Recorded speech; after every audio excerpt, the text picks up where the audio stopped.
এই মুজাদ্দিদ আলফে সানি রহমতুল্লাহি আলাইহি আন্দোলন গড়ে তুললেন। ধীরে ধীরে অনেক মানুষ তার পক্ষে আসলো। এক পর্যায়ে সম্রাট আকবর পরাজিত হলো এবং সঠিক ইসলাম আবার ভারতবর্ষে প্রচারিত হলো। মুসলমানরা আবার সঠিক ইসলাম খুঁজে পেল আলেমদের মাধ্যমে।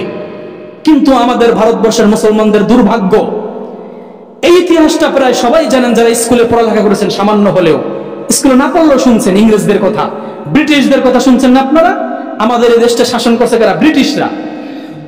10 বছর কম 200 বছর, মানে 190 বছর তারা আমাদের এই দেশটা শাসন করছে। আমরা স্বাধীন হয়েছি এখনো পর্যন্ত 100 বছর হয় নাই। মাত্র 1947 সালে, 1947, এই 2047 সালে 100 বছর হবে। এই 1947 সালে ব্রিটিশরা আমাদের এই ভারতবর্ষ থেকে চলে গিয়েছিল দ্বিতীয় বিশ্বযুদ্ধের পরে। তো এই ব্রিটিশরা আমাদেরকে শাসন করছে 200 বছর। এই 200 বছর ওরা শাসন করছে কিভাবে জানেন? বর্তমান যেমন আমি বললাম না, আমার মতো অনেক হুজুর আছে, এরা আসলে ভুল ইসলাম প্রচার করে মুসলমানদের মাঝে দ্বন্দ্ব সৃষ্টি করতে চায়। কেন? কাফেররাও জানে মুসলমানরা ঐক্যবদ্ধ হলে কাফেরদের কোনো ভাত নাই। মুসলমানরা ঐক্যবদ্ধ হলে কাফেরদের ভ্যালু নাই। কিসের আমেরিকা? মুসলমানদের দেশ সৌদি আরব, আরব আমিরাত, কাতার, এরা যদি তেল না দেয় তাহলে সমস্ত ইউরোপ আমেরিকা না খেয়ে মরবে। মুসলমানদের হাতে সব ক্ষমতা, এই জন্য ওরা চায় মুসলমানরা ঐক্যবদ্ধ না হোক। তো যাই হোক, ইংরেজরা 200 বছর পর্যন্ত আমাদের দেশটা শাসন করছে কিভাবে জানেন?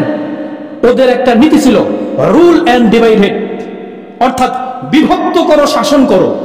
ওদের মূলনীতি কি ছিল? বিভক্ত করো শাসন করো।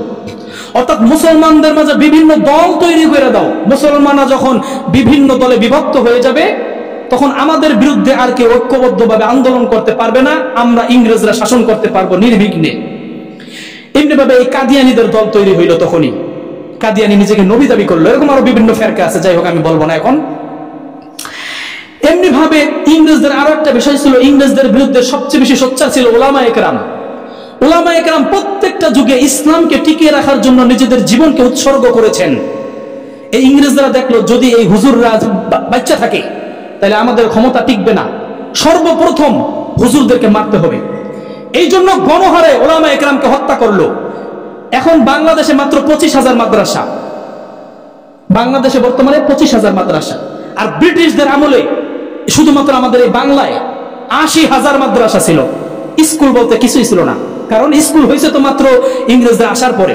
আগে তো শুধু মাদ্রাসা ছিল, হিন্দুরাও মাদ্রাসায় পড়ালেখা করত। তো যাই হোক, এই ওরা তখন কি করলো? মাদ্রাসাগুলো বন্ধ করে দিল।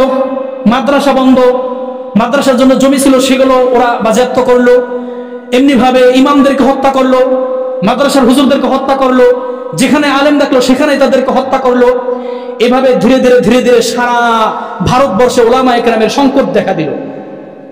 বলুন, 200 বছর পর্যন্ত যদি সঠিক ইসলাম বোঝানোর মতো আলেম না থাকে, ইসলামকে যখন বিকৃতভাবে উপস্থাপন করছে ইংরেজরা, তখন এই ভারতবর্ষের মুসলমানদের মাঝে ভুল ইসলাম, সমাজে ভুল ইসলাম প্রচারিত হওয়ার সম্ভাবনা আছে কি নাই?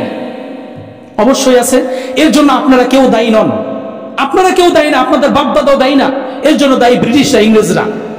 200 বছর পর্যন্ত আমাদেরকে শাসন করছে, সঠিক ইসলাম থেকে আমাদেরকে দূরে সরিয়ে দিয়েছে। মসজিদ মাদ্রাসা ওরা বন্ধ করে দিয়েছিল, উলামায়ে কেরামকে হত্যা করেছিল। প্রত্যেকটা গাছের সাথে এক একটা করে আলেমের লাশ ঝুলতো ইংরেজদের আমলে। একটা পর্যায়ে দেওবন্দ মাদ্রাসা প্রতিষ্ঠিত হলো। এই দেওবন্দ মাদ্রাসা প্রতিষ্ঠিত হওয়ার পর পুনরায় আবার ইংরেজদের বিরুদ্ধে হুঙ্কার দিলেন উলামায়ে কেরাম। এরপরে আপনার ওই মুসলিম লীগ তৈরি হলো। এরপরে কংগ্রেস বর্তমানেও আছে, যারা ওই গান্ধীর দল। তো এই কংগ্রেস এবং মুসলিম লীগ, বিশেষভাবে এই দুইটা দল ইংরেজদের বিরুদ্ধে আন্দোলন গড়ে তুলল।